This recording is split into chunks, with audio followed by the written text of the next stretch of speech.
Kala ko dati yung buhay namin puro lang kamalasan, kasabay ng pagpasok ko sa mundo ng paangasan. Pero ayos lang kasi ito ang gusto kong lakaran. Nagulat sila nung biglang lumipad yung akala nilang basahan. Teka muna, dahan-dahan, huwag masyadong malakas. Pumuputok na sa loob kasi maraming palabas. Baka meron dyang galit pero hindi lang nila malabas. Hindi kasi ako makasarili kaya pati sila hinila pataas. Teka, ang dami nagbago, ugali pati ng mukha mo. Ganyan na ba yung mga dapat gawin para mahalin ng mga tao?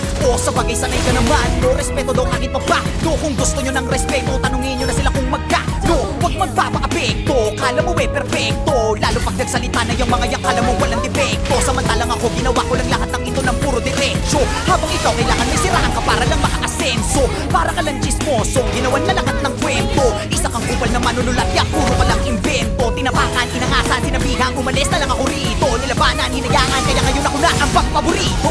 Titirahin nyo ko si balong lang nagdala. Huwag kayong mag-alala, meron din kaming dala. Ganyan naman yung mga ulule, mahilig mangumpara. Nagpapanggap na malawak ang utak, makitid pala. Tanga ka, halata, talangka ka talaga. Kung ako'y guro na